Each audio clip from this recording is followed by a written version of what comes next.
Hey everyone, this podcast is part of Story Mode, the podcast network of Gamefully Unemployed. You can support us and gain access to other great exclusive podcasts at patreon.com/gamefullyunemployed. That's patreon.com/GAMEFULLY unemployed, which is spelled like it sounds.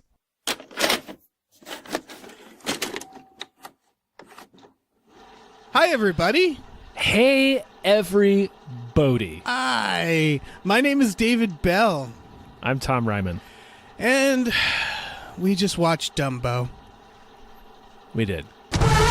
What's happening? Where are they taking her? Take Dumbo back inside. But she's his mom. Do something. He needs us. Look at me. We're gonna bring your mama home. We watched Dumbo. It was an ordeal. It was an unexpected scheduling nightmare, but we watched Dumbo. Yeah, it was a nightmare for a lot of reasons. Tom, what'd you think of Dumbo? It was fine. Yeah. It gets worse the more you think about it. Well, I've had a few days to think on this movie. Right. I'm fresh off this experience. Yeah. And you've had 48 hours to really let Dumbo marinate in his own juices. Yeah. It's gotten like a 50% on Rotten Tomatoes. It's made like 40 million this weekend, 45. Yeah, 45. And I would say it's getting everything it deserves. Yeah. It's I think I understand why Tim Burton wanted to do it. Well, because he gets to do Michael Keaton's Dreamland amusement park. It's like this old-timey amusement park, and he's kind of fascinated with American kitsch. You see a lot of that in like Edward Scissorhands and shit. He also gets to low-key shit on Disney, which is a company I don't think he really likes, because this is about a large theme park company buying out a smaller entertainment company and then firing everybody. Mm-hmm. And Michael Keaton clearly just looks like a Walt Disney type. Yeah. Like, it's just him being like, yeah, Disney sucks, and Disney apparently not noticing. Yeah. It is like his chef. Yeah. It is his chef. Yeah. Oh, you have this really neat thing. Well, it's ours now. Yeah. So that it was kind of amazing for that reason. My biggest critique of it is, well, there's a couple critiques. One, it felt unfocused because of that. It felt like two stories. Yeah, Dumbo is barely in it. Yes, and they had an opportunity to make a real movie about the treatment of animals. And it's like an afterthought, and not even a good one. I want to skip straight to the ending because I found it to be the funniest part. Mm-hmm. Is at the end they free Dumbo, and then the circus from the beginning, Danny DeVito's circus, turns into an animal-free circus where they're like, we're no longer caging animals, and that's like they have people dressed up as animals, and it's like this big moral ending where they're like, we're not going to torture animals. Anyway, here's Colin Farrell, and he comes riding out on a horse. And I was just like, motherfucker, what do you think that is? Under Colin Farrell. Yeah. Like they immediately undercut their message by being like, but fuck horses. And it's like, you missed the entire moral of this. Is the idea is that it's like, that was my issue, which is they wanted us to feel bad for Dumbo and his mom, but they didn't really give a shit about the other animals. Or like point out like, hey, also these other animals, like, oh yeah, you know those animals in the Island of Nightmares probably all burned to death, huh? Yeah, they sure did, and probably some people too. Yeah. So it was kind of like, oh, you have to be special to be like considered worthy of freedom. But the rest of these animals that we painted and made up to look special, well, fuck them. Like it was just. Like, they could have actually done a profound message about the treatment of animals in this movie, because that is the central theme of Dumbo. Yeah. And they Disneyfied it. It wasn't anything. It was half-assed. Something about having a horse and doing like a Wild West show feels different, even though I know it's not really. Well, yeah, because famously Westerns treated horses terribly. Yes. So, like, they should have ended on the idea of, like, and what about the fucking horses? What about the other animals that this story isn't about, you know? Mm-hmm. And the fact that it's a real horse, like, they have to do CGI elephants, but, like, the movie itself is exploiting the animals. And I know that, like, you know, movies go great lengths to make sure animals are treated okay now, but it just kind of undercut the entire message. It just felt so surface level, the message. For sure. They didn't do any. The only other criticism I have is that the people who treat Dumbo bad are cartoonishly unrealistic. They're maniacs. Yeah. They're all maniacs. When Dumbo is born, he looks fucking adorable, and everybody's like, look at that monster. Look at that grotesque monster. Look at this hideous beast. No one will spend money to come see this. And it's like in the universe, he is a hideous beast, but like, obviously he's not. He's like the cutest thing ever. Yeah. But like, they have those, like, the people in the crowd immediately are like laughing at him and throwing shit at it. Yeah. It's like, is everybody here a fucking lunatic? Right. And so it becomes like frustrating because you're not mad. I'm not mad at the situation. I'm mad at the movie. Like, when it wants me to feel sad when it separates Dumbo from his mom, I'm just like, fuck you, movie. Like, it's your fault. Yeah. Like, not the people in the movie. You wrote them to be ridiculous and nonsensical. Michael Keaton has his like valet, his henchman has a pair of elephant skin boots, and he's just all about getting himself some new elephant boots. Fucking Yul Brynner. Fucking Westworld over there. What the fuck was that guy? Yeah. His henchman. It reminded me of Avatar, where they're like, look at these monstrous aliens, and it's like, no, you made them intentionally to be sexy. Like, I'm not gonna believe this world. Mm-hmm. Like, what were you gonna say? Well, I was gonna say, had they made Dumbo actually hideous, which I know why they didn't. Yeah, but it could have been, again, it could have been a real story of like this creature that actually has a deformity that gets mocked for it and learning to overcome it or whatever, which again, like, could have been a message for Dumbo, but they don't really touch upon it. There's a lot of messages they could have done that I feel like they're just trying to make a lot of money in the Disney movie.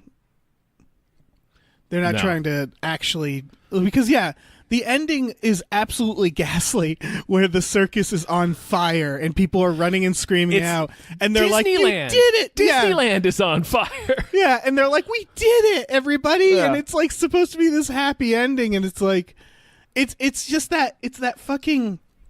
It's the wrong message for kids' movies, because it's such a basic, like, and look, and the bad guy got his place burned down, so we should be all happy because we caused good violence.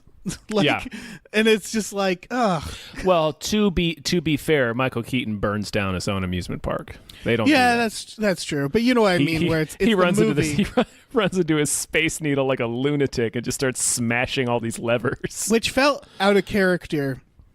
There was a lot of moments, I think, where the bad guys just did things because they needed to do them because they were bad. Where they're like, what if he runs in and panics and starts pulling levers?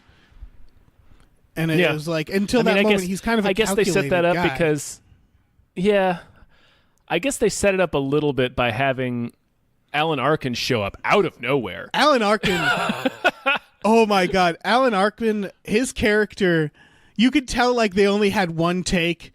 And they would be like, okay, I guess that's what we're getting. Yeah, like Alan Arkin would say the basic lines, but he did not care. I mean, he always plays Alan Arkin. Yeah, like I mean, he was in I think the last Tim Burton movie he was in was Edward Scissorhands. But he plays the same. I mean, he always plays the same character. He plays Alan Arkin. Yeah, that's true. But we get a little bit of Michael Keaton's desperation because he's out of money and he needs to convince Alan Arkin, who's like this banker, to invest in his dreamland, in his Disneyland place.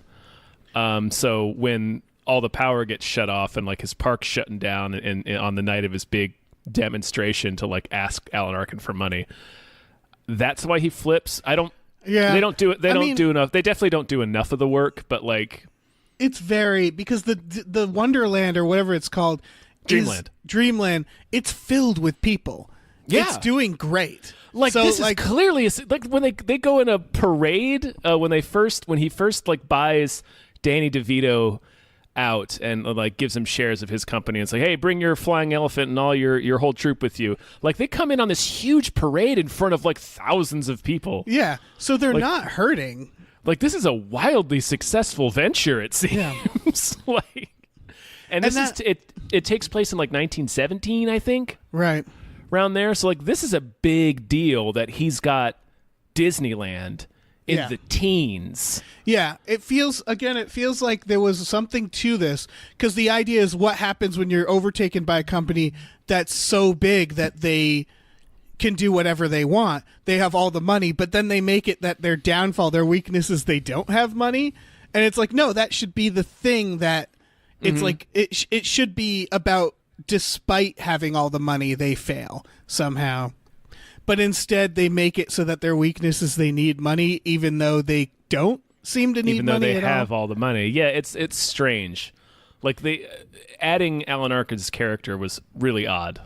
Like, I was immediately confused. I was like, wait, he needs money? I thought he was like Walt Disney. I thought he had all the money. Yeah. Like, Dreamland is huge and impressive and full of people. Like, I thought that was the idea. Yeah, exactly. And it was real confusing. Yeah, it feels like they kept... it felt like they wanted a lot of things to happen, and they didn't know how to make them happen necessarily, so they just like added shit like that. The romance, what's her name? Trapeze Eva Green. Yeah, the romance between her and Colin Farrell. It felt like at the end they were just like, well, we're the only two adults that aren't Danny DeVito, so I guess we're gonna bone. Like it didn't feel earned at all that they would hook up. Oh, I don't know. Well, they never actually do hook up. It's just sort of implied. Yeah, it's implied that she's new mommy. She has a couple of good interactions with the kids. So I was. Yeah. I didn't feel like that was out of the blue. I was like, okay. It's more that they begin with her when she's at the parade of being like seemingly evil. Right, she seems bad or like aloof. And then the moment she's just alone, she's like, anyway, I'm actually good. And then I guess that's that makes fine, sense, but it was such a weird. I feel like they should have switched the dialogue there, because it's like you don't hear it until later when Colin Farrell's asking her, like, by the way, what is your relationship with Michael Keaton? And she's just like, oh, I'm just one of many gems he wears to reflect light back on himself. Like, that dialogue should have been in the first scene where we see her interacting with Dumbo and the kids, because then it's like, oh, okay. Then it makes the previous scene make sense where she seems aloof. It's like, oh, she's acting that way because she's out with Michael Keaton. Like, that's how she's supposed to act when she's in public with him. Or they could have, because her turn should have been, and maybe was supposed to be, when she realizes that they're not going to use the net. So, like, there should have been a scene before that when she's training where she's, like, clearly still kind of a terrible person. And then, like, makes that turn a little more there. Or, like, sees something. Like, it felt like she didn't have any, like, moment of change. She just was that way. Yeah. Secretly. Yeah. It just all felt, for a movie that's 2 hours long, it felt like there was, like, too much to fit in there. Like, they should have, I feel like they should have been... Well, they should have focused the plot on one aspect of this. Yeah, for sure. I mean, that's a aspect of making a 2-hour movie out of a story that's, I think, 57 minutes long. Something like that. Yeah, it's like 65 minutes. Yeah. Yeah. Okay. So it's like the original story, and it's actually based on a book. I had no idea. Oh, wow. The original Disney cartoon is very laser focused on a very simple story. And that's the weirdest thing about this. Like I said, I thought this movie was fine. I enjoyed it while I was watching it. I saw it with Marina. We had a delightful time. Sure. But the main thing that felt weird about it is that Dumbo is barely in it. Yeah. Dumbo's a side character. He is a side character. Instead, we got two children who were like, they might as well have been a sacks of concrete. Like I'm not a big fan of criticizing child actors because most of the time it has nothing to do with them. It probably has to do with the directing or like, and like kids, the attention they got. But like the little girl in that, she delivered all of her lines like a robot. And I'm not sure if that was intentional or not. It wasn't a good choice. Like, she just sort of says her lines begrudgingly, it felt like, in a lot of scenes. I think that's coming from, like, a directorial standpoint. I think that's supposed to come from the fact that she resents the hell out of her father. She can't resent Colin Farrell any harder than she does. Right. It's that maximum resentment. Because this movie starts in a hell of a way. It starts off with the Casey Jr. song that I had forgotten about from the original cartoon. I was like, oh yeah, this is a song. And I'll circle around back to that. But it starts off with them getting off the train, like all these people coming back from World War I, because I was like, oh right, this is 1917. Right. And fucking Colin Farrell gets off the train. He's got one arm. His arm got blown the fuck off in the war. Yeah. And then his kids run up and hug him, and we find out that their mom died of an influenza outbreak like a year ago. So it's like, wow, you're really throwing a lot at us. Yeah. It also starts with a montage, which really I thought was really odd, because it starts with the train montage, and then they start flashing images of like Danny DeVito on the screen, and we haven't even met his character. Like, that felt like a midway montage. We see him on the side of the train when in the beginning shot. Yeah. It just felt like the editing there felt very abrupt. It's not a big criticism. It just was one of those things that, like, when it started, I was like, whoa, like, is this, are we okay, we're in the movie. Like, shit. I don't know. I didn't mind it as much because right off the bat, it lets you know, okay, this is a traveling circus. Yeah, that's fair. And Danny DeVito, you do see glimpses of him in the montage, but you're seeing he's dressed as the ringmaster. Yeah. So it's really at that point you're seeing glimpses of like the strong man and the magician and everything. So you're just seeing archetypes at that point that you recognize. Right. Yeah. I think it's more just that it was Danny DeVito that it's like right. It's jarring. Yeah. I know that man. But like, if it was an actor you didn't recognize, you wouldn't be confused by that montage. Probably not. You understand that you're seeing glimpses of the circus as it's making its way from Sarasota across the South. Right. I wanted the thing about the Casey Jr. song. I think they integrated stuff from the original cartoon in a basically pretty okay, clever way. I think they didn't need to do it that way, but they did. Like when she's singing the song, when the Dumbo mother scene, I don't know why they wouldn't just play a version of the song, but it was fine. Like that, having it practical in the scene, was and having fine. the different characters in the circus, each playing an instrument, kind of was like, oh, okay. It made it feel more like. Oh, you did just remind me of one part. That I from the original that I do not think was integrated well, which is the goddamn bubble elephant sequence. The pink elephants? The pink elephants, where in this version I was just like, did somebody dose Dumbo? Because it has no like explanation. Like in the original Dumbo, he gets drunk or something and sees the pink elephants. Yep. In this, he's watching the circus and they have a bubble. Yeah, it's like a Cirque du Soleil performance. At first, I thought that was pretty cool. When they were doing the bubbles, I was like, oh, okay, the bubbles look like pink elephants. That's because I had forgotten about the sequence by that point in the movie. I was like, oh, they're going to integrate it this way. That's interesting.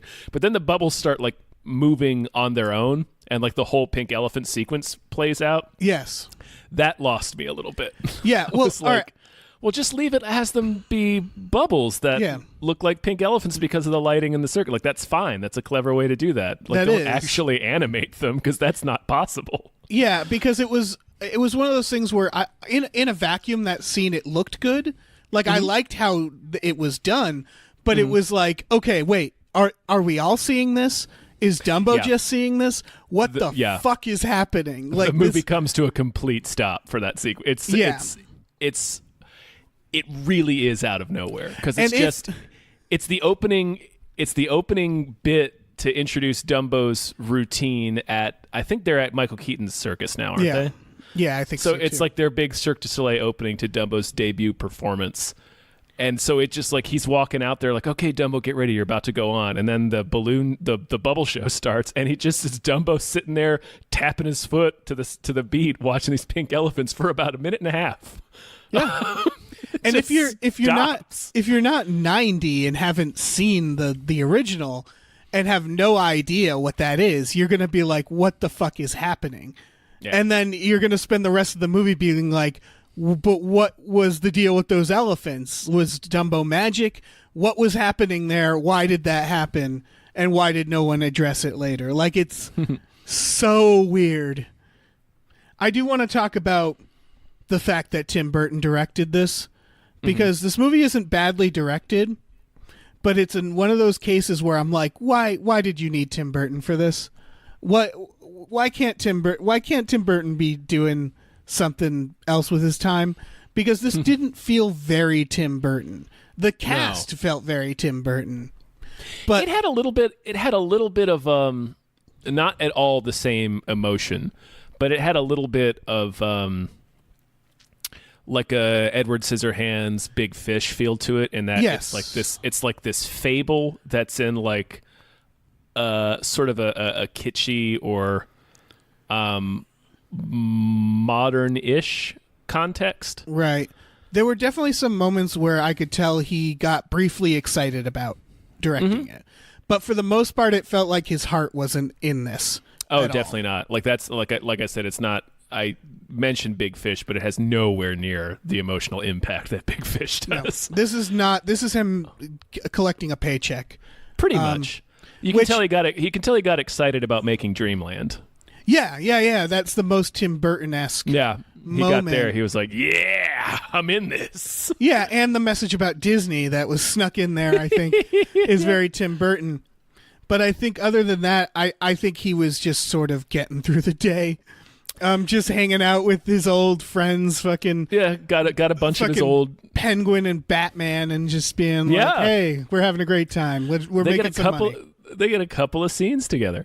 They do. It was delightful, and Alan Arkin, who hadn't been in a Tim Burton movie in a long time, I don't think. The cast was generally great. They're all great people. Yeah. It's just you pointed something out. I mean, the fact you pointed out that it's kind of like low key about Disney and his specifically his relationship with Disney. Yeah. Colin Farrell comes back from war.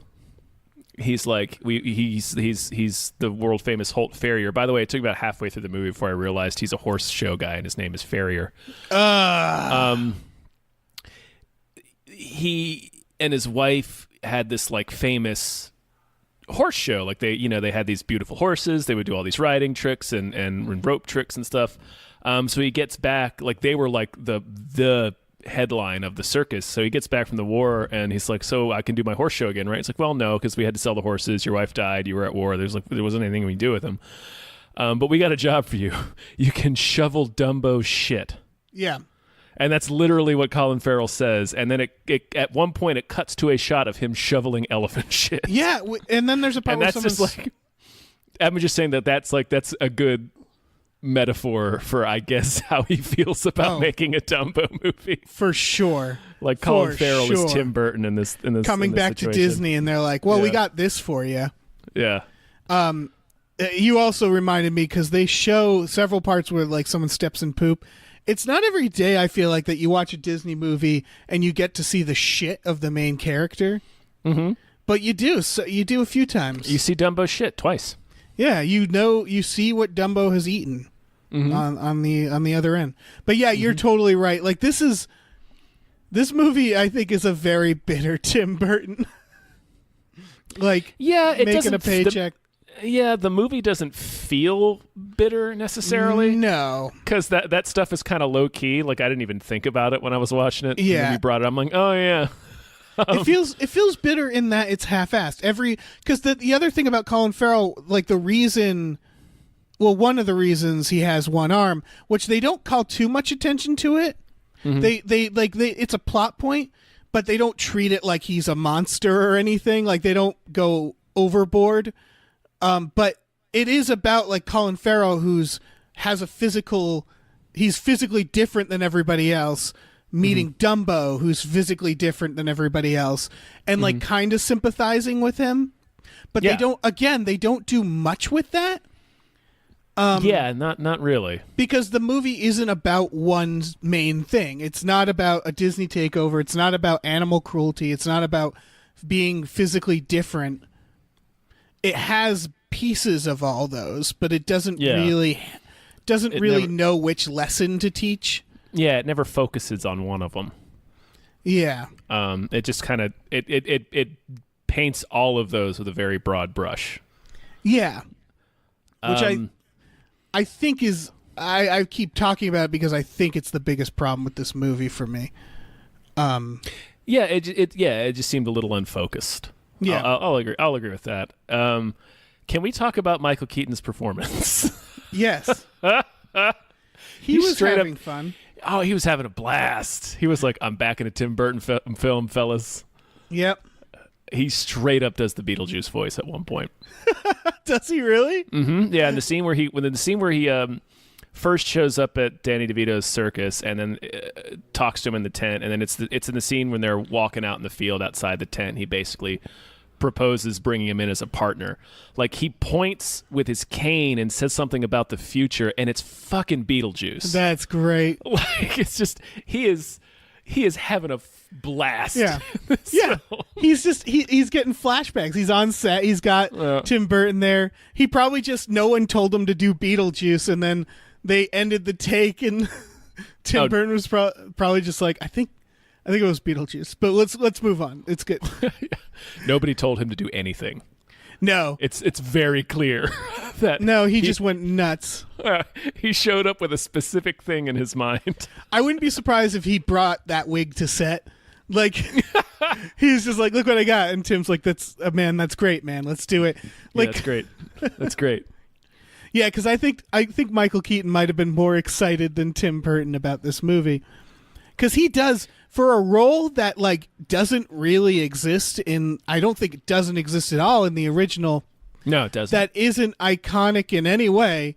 Like, I'll give him that about this film. He's managed to carve out a fairly standout role in this Dumbo reboot. If you're an actor like Michael Keaton, it's clearly the best part. Yeah. Like it's like, oh, I get to be this evil Walt Disney prototype. Yeah, and that easily could have been phoned in, that character, but we had Michael Keaton, and thank God we did. Yeah, he's just so entertaining no matter what he's doing, and in this movie, he's just like, I'm doing a thing. He is. He's really doing a thing. Come with me, ladies and gentlemen. It's like a weird.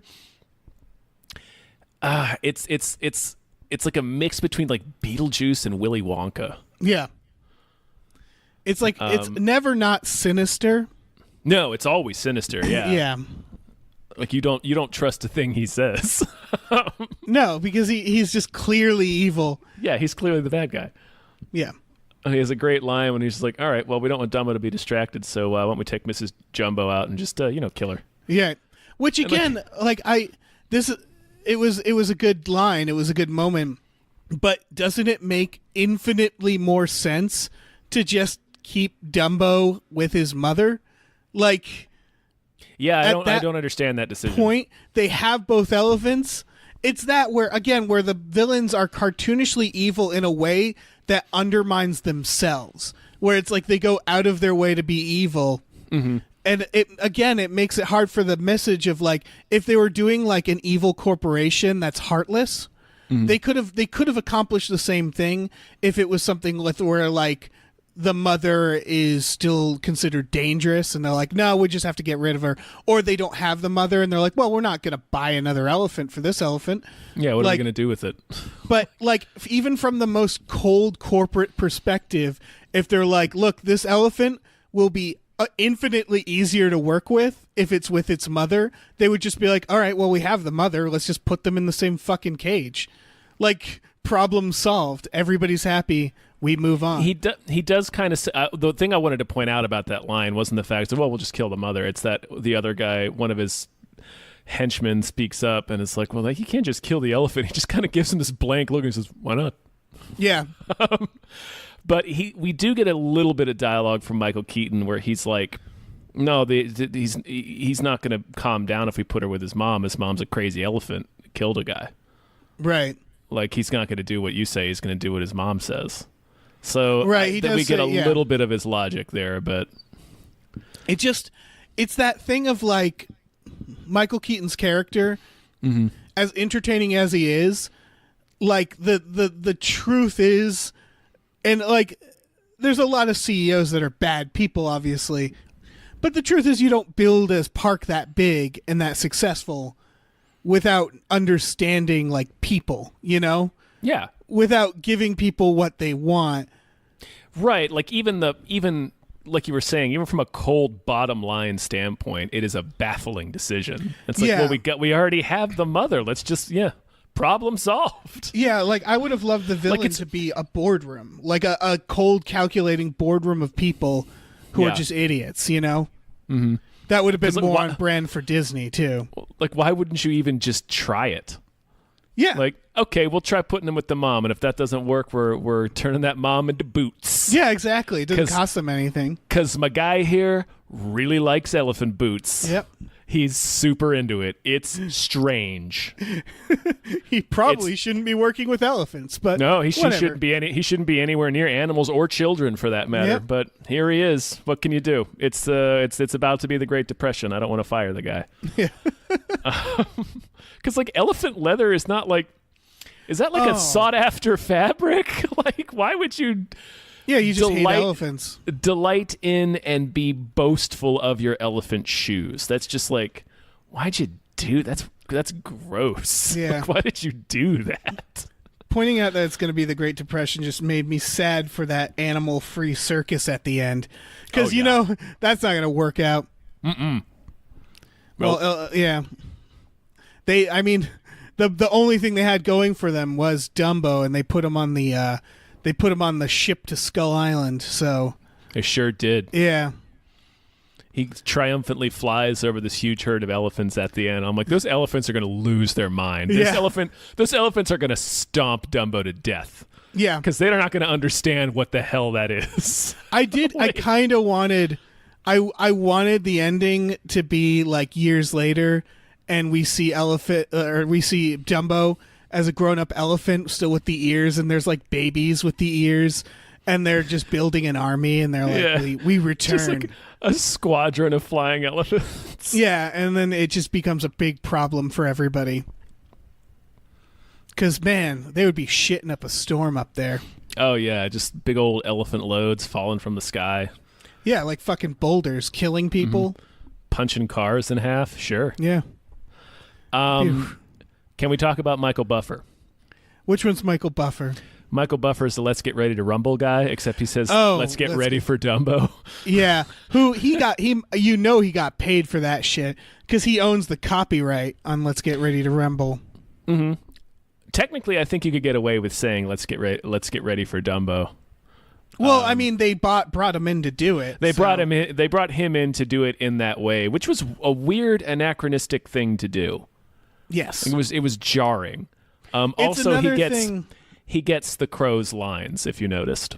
Yeah, he did. Mm-hmm. Which the crows were not in this. Yeah, the crows were not in this film. That bringing him in is another overall point of this movie, which is that I'm not sure who the movie's for.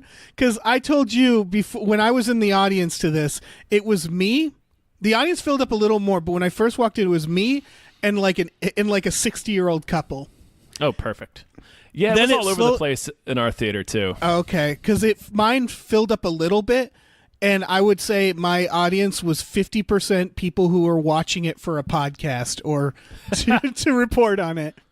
There were people like notebooks going in, but it didn't feel like this doesn't seem like something that I guess kids would like it all right, but it's such a depressing movie for the most part. Like, most of the movie is a bummer because it's just about this sad elephant. It's about a real... If you love seeing sad elephants, have I got some great news for you. Yeah. This movie is... The elephants in it are sad 90% of the time. Yeah. There's only one scene where they're not sad, and it's the very end. And even that scene at the end, we still know that most of those elephants are eventually going to get poached or enslaved in some way. Right. The rest of the 20th century is not going to be good to those elephants. Yeah. So, like... that colony of elephants. Overall, that was the other big issue with this movie, is I was sad for most of it. Just because it's just, let's watch this cruelty towards elephants, a species we know won't, have a great time outside of this movie. So it was like this kind of like this fuck you movie thing where it was like... It was making me sad not because the movie was sad, because the villains were so cartoonish, but because I knew that this species has had a rough time. Right. The next 100 years aren't going to be good for elephants. Yeah. And things don't get much better. And so, like, the fact that they didn't focus on that was like a failing for me, because it's like, it's the only relevant thing to bring up about Dumbo, to bring it to modern audiences, is like, since then circuses have started not having elephants, what's the big one? What's the big Ringling Brothers? Yeah, they've like stopped, but I still think they do other animals, like, and the fact that this movie, it's mostly CGI animals, so like they could have done a push to be like, it's bullshit to use animals for our entertainment. That could have been a message that they gave the world and stood by, but they just, I don't know. Well, you say all that, and then the film makes a powerful case for keeping animals captive for our entertainment when it's revealed that in Dreamland and the Isle of Nightmares, they have a wolf dressed in torn clothing, and they're like, see the werewolf. And I'm like, yes. Yeah, that was pretty cool. That's a great attraction. I would spend $15 on a ticket to look at this werewolf. Yeah. Just for you to put a ripped flannel shirt on this wolf. You have my money, sir. Just you're a bold visionary. A lumberjack outfit on a wolf. Didn't even have to be a wolf. They could have done it with a dog. Put a horn on it and on an alligator. Sure. Yeah. I would have gone to the Island of Nightmares. That place looked awesome. It looked pretty awesome. It looked pretty sweet. I'm not gonna lie. Yeah. All of the attractions in Dreamland look sweet. I was sad when it burned down. The rides were insane. The rides looked fucking out of control. For 1917? Yeah. Oh God. Yeah. There would have been nothing to do other than go to Dreamland. Right. It's the only form of entertainment in the entire world. He's Dreamland. A visionary. Yeah. He's a hero.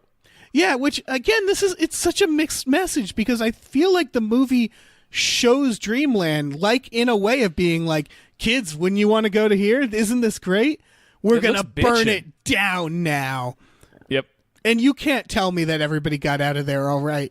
Like, people died. That was a historic fire. Yeah. Like, that fire is in history. God. Like, yeah. It's definitely in history books. Yeah. There's a lot of people die in this movie, and animals. There are civil ordinances based on this fire. Yeah. And all the jobs that were lost. I know, right before the Great Depression. Yeah. Jesus Christ. What a fucking disaster. But at least you get to see people dressed as elephants get fired out of cannons.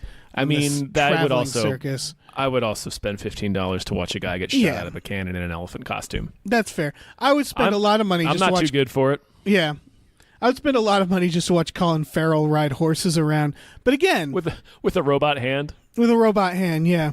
I get... That was the thing with the kids, is the kids felt like much. I don't remember anything about the boy's character. Like, I don't remember why he existed. He doesn't have a character, really. He doesn't. He's just a filler. They just like they got the girl and they were like, feels like we need like something next to the girl. Let's just hire a kid. Right, he's a prop. Yeah. He is a prop. And then the girl being interested in science, that was a good idea, but again it didn't really go anywhere, and it felt like one more thing that they could have focused on that they didn't have enough time to. Yeah, I mean, she ends up making a hand for her father. Inventing motion pictures and inventing a hand for her father. Yeah, which is fucking crazy. Yeah. I mean, good for her. Yeah. But it really felt like that was another thing where they're like, well, let's do like a science thing for kids because science is good. And they're right. But it didn't feel like, it felt like everything was half-assed. Mm-hmm. It was just not enough. Yeah. Again, the problem with the film is it's not really focused on anything. Yeah, it has nothing interesting to say. Mm-mm. And it ends up being just kind of like muddled and weird. And like, yeah, there's just jarring moments. Like that fire was jarring.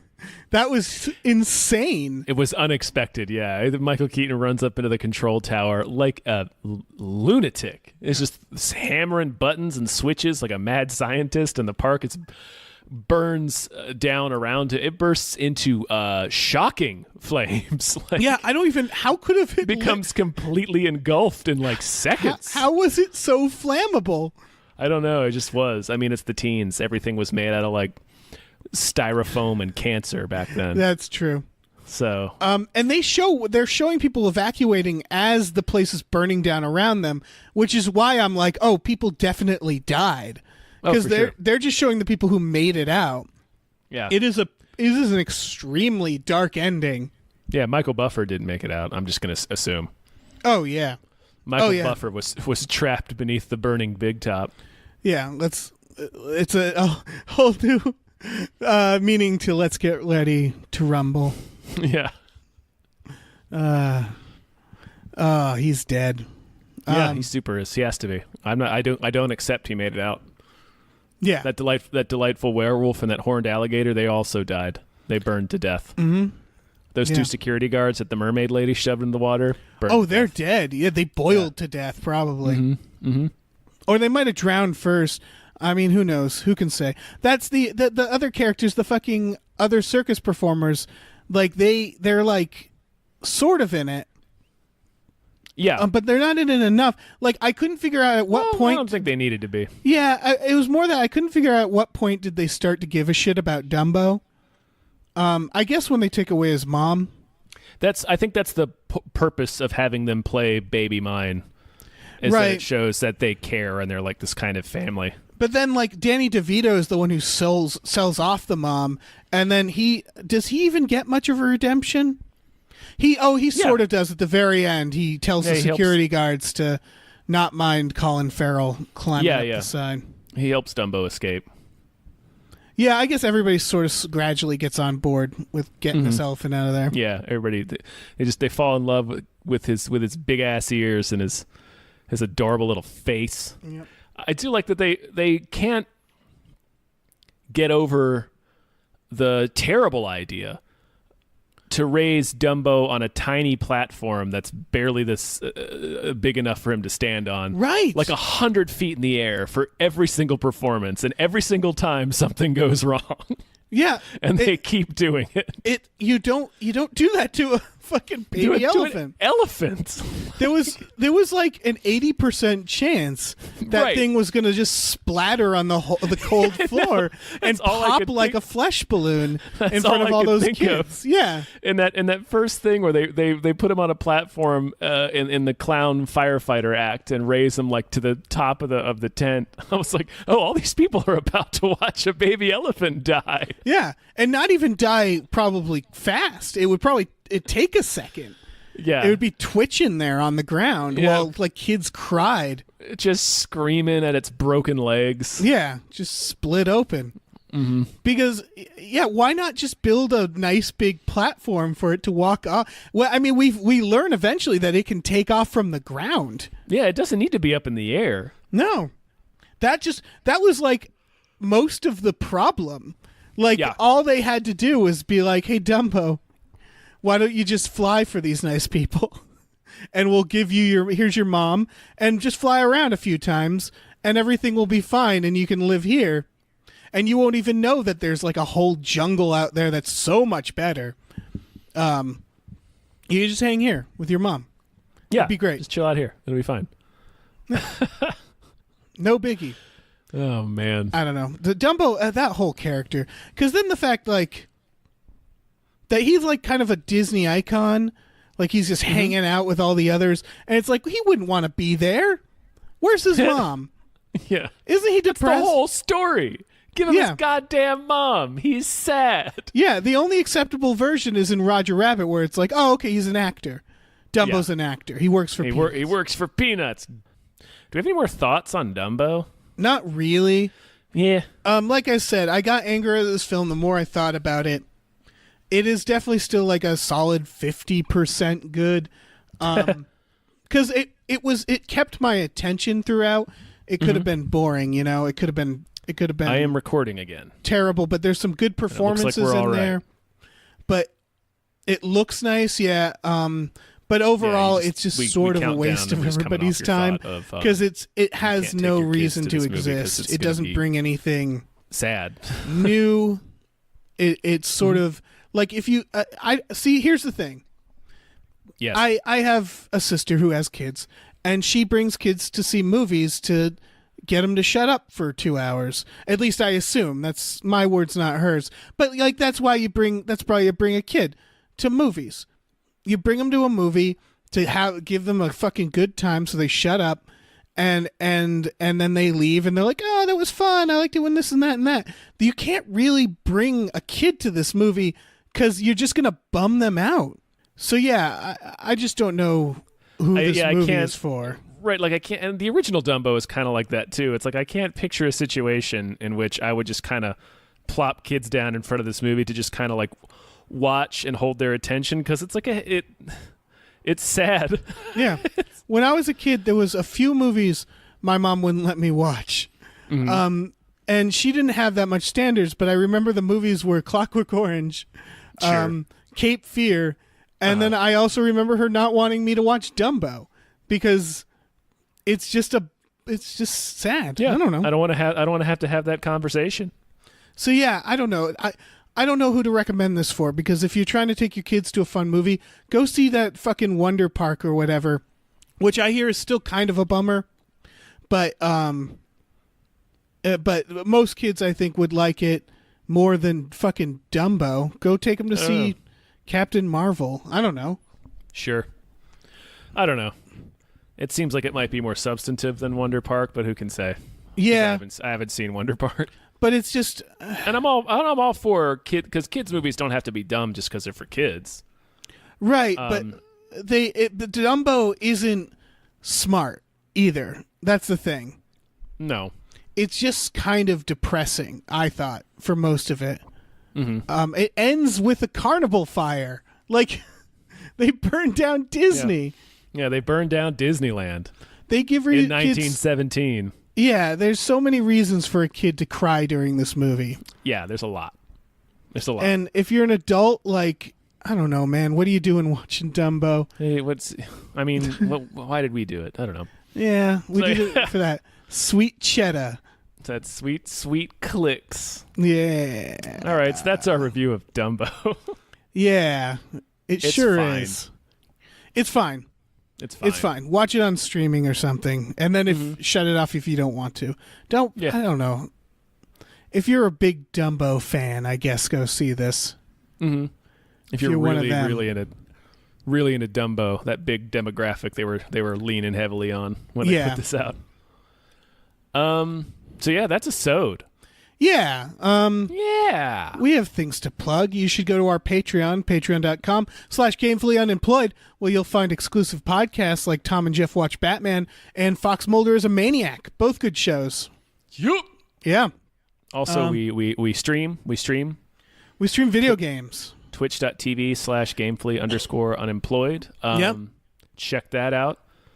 T-shirts. tpublic.com/stores/gamefully_unemployed. I believe there's a sale going on right now, so you might want to get in on that. Yeah, get yourself a T-shirt that doesn't have a sad elephant's face on it. Yeah, or I can does. 100% guarantee that none of our merchandise has a sad elephant on it. Yes, we have never. I'm throwing down that gauntlet. Yeah, we have never trapped an elephant and kept them. Because Again, we just don't have the room. We don't have the room. Not yet. I don't want to cut ourselves off. Yeah, we could make it a Patreon goal. Like if we hit a certain amount, we're trap an elephant. Yeah, we will track down an elephant and capture it. And we will make it fly, if only for a second. Mm-hmm. If only for, a few yards. Yep.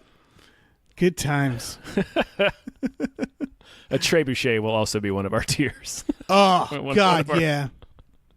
Basically, we want you to give us enough money so we can throw an elephant with a catapult. Yes. So if you want to see that happen, then go to our Patreon. Yeah.